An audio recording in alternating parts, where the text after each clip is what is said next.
ये स्टेटमेंट अपन पढ़ेंगे जब क्लियर हो जाएगा, ठीक है। अब यहाँ पर एक चीज समझना, एक होता है लॉ ऑफ वेरिएबल प्रोपोर्शन और एक होता है law of diminishing return. Production function ये दोनों बातें करते हैं कि आखिर प्रोडक्शन में किस तरीके से वेरिएशन आ रहा है, ये दोनों बातें करते हैं आखिर प्रोडक्शन में किस तरीके से वेरिएशन आ रहा है। ये दोनों बातें करेंगे कि जब प्रोडक्शन होगा तो आखिर किस तरीके का एक रिलेशन आपके सामने शो होगा।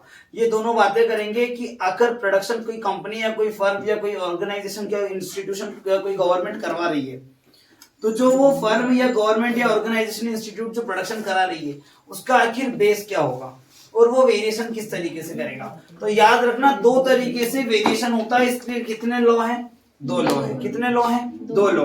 एक है लॉ ऑफ डिमिनिशिंग रिटर्न और एक लॉ है law of variable proportion. Law of variable proportion को अगले 1 मिनट में ध्यान से सुन लेना। लॉ ऑफ वेरिएबल प्रोपोर्शन ये था कि आप प्रोडक्शन की आउटपुट यूनिट को इंक्रीज करवाओगे, आप आउटपुट को बढ़ाओगे किसकी हेल्प से, एक इनपुट वेरिएबल की हेल्प से, एक इनपुट वेरिएबल फैक्टर की हेल्प से। लेकिन जब एक ही इनपुट वेरिएबल फैक्टर को आप बढ़ा रहे हो keeping all other factors constant, ये लॉ ऑफ वेरिएबल प्रोपोर्शन था।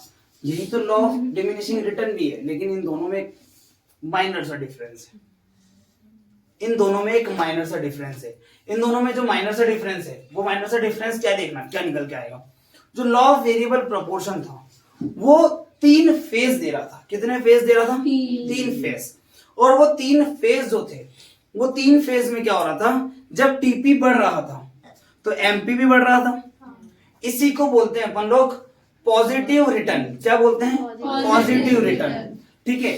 फिर उसके बाद में जब टीपी पॉजिटिवली डिक्रीज हुआ तो एमपी डिक्रीज होने लगा, और जब एमपी डिक्रीज होने लगा तो इसको बोलते हैं डिक्रीजिंग रिटर्न। क्या बोलते हैं, डिक्रीजिंग रिटर्न। और फिर इसके बाद में जब फाइनली टीपी डिक्रीज होने लगा, मतलब 0 की तरफ चले गया या डिक्रीज होने लगा बिल्कुल एकदम, तो एमपी जो था, मार्जिनल जो था, वो नेगेटिव में चले गया, उसको बोलते हैं अपन लोग नेगेटिव रिटर्न। क्या बोलते हैं, नेगेटिव रिटर्न बोलते हैं। जल्दी बैठो यार, खसक जाओ एक जना, जल्दी से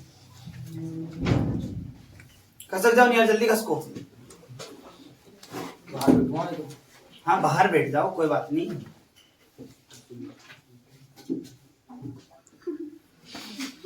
तो उसमें 3 फेज थे, और 3 फेज में एक चीज ध्यान रखना, पहले एमपी बढ़ रहा था, बढ़ने के बाद एमपी क्या हुआ है, नेगेटिव गया है।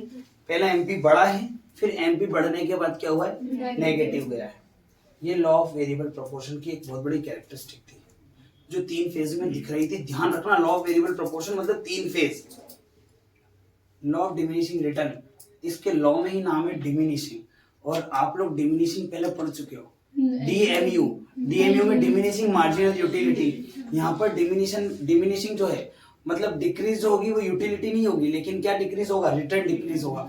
और रिटर्न मतलब क्या होता है, कोई कंपनी ने इनपुट दिया तो आउटपुट क्या होते जा रहा है, डिक्रीज होते जा रहा है। तो बताओ टीपी डिक्रीज होगा कि एमपी डिक्रीज होगा, एमपी डिक्रीज होगा, क्योंकि हमेशा अपन लोग किसको मेजर करते हैं, मार्जिनल को मेजर करते हैं। वापिस सुन लो, वापिस सुन लो और यही याद कर लेना।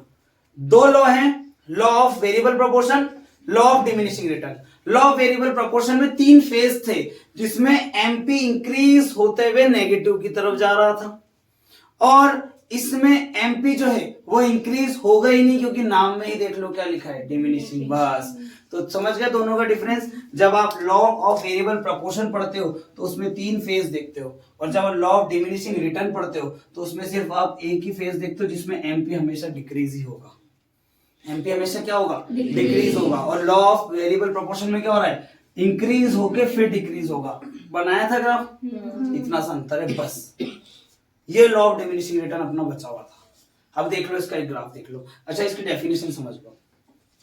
It states that when more and more units of a variable factor, more and more मतलब वेरिएबल फैक्टर की मोर एंड मोर यूनिट्स को आप क्या करते जा रहे हो, इनपुट देते जा रहे हो, are employed with fixed factor, fixed factor के साथ में। लेकिन फिक्स्ड फैक्टर चेंज हो रहा है क्या, फिक्स्ड फैक्टर बदल रहा है क्या, नहीं। फिक्स्ड फैक्टर उतना ही है, लेकिन वेरिएबल फैक्टर क्या हो रहा है, बढ़ते जा रहा है। वेरिएबल फैक्टर क्या हो रहा है, बढ़ते जा रहा है। Then MP of variable factor, MP क्या है, किसका, वेरिएबल फैक्टर का। MP of variable factor must fall. अब देखना कैसे, पहला वाला रहना है 12, मार्जिनल निकालना सिखाया है, एक्स्ट्रा वाले में से माइनस करते हैं, कितना आ जाएगा, 10 आ जाएगा। के साथ रिलेशन में देखो ना, अपन ने क्या बोला, then MP of variable factor must fall.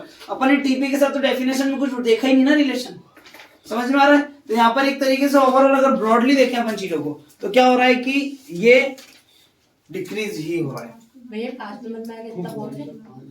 Low 5 number में नहीं आएगा, ये 3 या 4 नंबर या 2 नंबर में आ सकता है। इसका स्टेटमेंट आ सकता है, स्टेटमेंट आ सकता है, ये टेबल यहाँ तक आ सकती है। इसके बाद में आपको बनानी है और आपको ग्राफ बनाना है। अब इसका ग्राफ बनाने एक बार, ग्राफ बनाने की जरूरत है नहीं, देख लेना ग्राफ कैसा बनेगा। इधर ध्यान से सुनना, यहाँ पर लिख देता हूं मैं यूनिट्स 1 2 3 4 5, ठीक है।